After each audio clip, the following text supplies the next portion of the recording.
அதிமுக வலுவான கட்சி இல்லை என திருவாரூர் இடைத்தேர்தல் திமுக வேட்பாளர் பூண்டி கலைவாணன் விமர்சித்துள்ளார். ஜெயலலிதா முதல்வராக இருந்தபோதே திமுக திருவாரூரில் வெற்றி பெற்றதாக கூறியுள்ள அவர், தற்போதும் திமுக அமோக வெற்றி பெறும் என தெரிவித்துள்ளார். இது தொடர்பாக அவருடன் எமது செய்தியாளர் இலக்கியா நடத்திய கலந்துரையாடலை பார்க்கலாம். திருவாரூர் சட்டமன்ற இடைத்தேர்தலில் நேற்றைய தினம் திமுக சார்பாக மாவட்ட செயலாளராக பணியாற்றி வரும் பூண்டி கலைவாணன் அவர்கள் நியமித்திருக்கிறாங்க. இன்றைய தினம் அவங்க இன்றைய காலை முதல் பிரச்சாரத்தை தொடங்கியிருக்கிறாங்க. இப்போ தற்போது நம்ம இடையே இருக்கிறாங்க. அவங்ககிட்ட கூடுதல் தகவலை கேட்கலாம். வணக்கம், சொல்லுங்கள். இது வரைக்கும் நீங்கள் சட்டமன்ற தேர்தலில் எதுலேயுமே நின்னதில்லை. இதை நீங்கள் இப்போ உங்களுக்கு முதல் முறையாக வேட்பாளராக அறிவிச்சிருக்காங்க. இதை நீங்கள் எப்படி பார்க்குறீங்க? இந்த தேர்தல் ஒட்டுமொத்த தமிழர்களுமே ஏற்றுக்கொள்ள முடியாத மனநிலையில் உள்ள ஒரு தேர்தல்.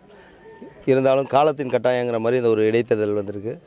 மண்ணின் மைந்தர் முத்தமிழறிஞர் தலைவர் கலைஞர் அவர்கள் எந்த அளவுக்கு இந்த திருவாரூர் தொகுதியை நேசித்தார் அப்படிங்கிறது ஒரு அளப்பரிய நிலையில் நேசித்தார்.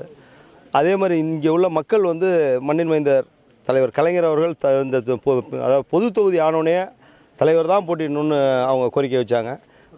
ஒட்டுமொத்த திருவாரூர் சட்டமன்ற தொகுதி மக்களின் கோரிக்கைங்கிறதுனால அதை ஏற்றுக்கிட்டு இங்கே நின்று 2 முறை 2011 2016 நின்று 2 முறையும் மிகப்பெரிய வாக்கு வித்தியாசத்தில் தலைவர் ஜெயித்தாங்க. அதுவும் 2016 தமிழ்நாட்டிலே அதிக வாக்கு வித்தியாசத்தில் திருவாரூரில் ஜெயித்தாங்க. தலைவரோட விசுவாசிகள் நிறைந்த ஒரு ஊர்.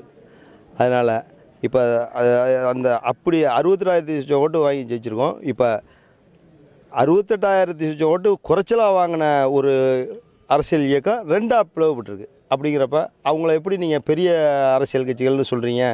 அவங்க 2 பேரும் மாற்றி மாற்றி நான் தான் பெரிய கட்சின்னு சொல்லிட்டு இருக்காங்களே தவிர அது மக்கள் அது மாதிரி யாருமே சொன்னதாக எனக்கு தெரியல. அதனால் நிச்சயமாக அவங்க ஒரு பெரிய போட்டினே நாங்கள் எதிர்பார்க்கல. நன்றி.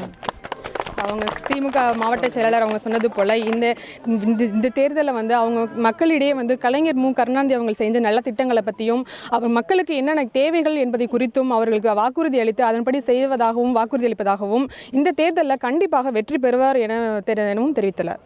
இலக்கியா, நியூஸ் 7 தமிழ், திருவாரூர்.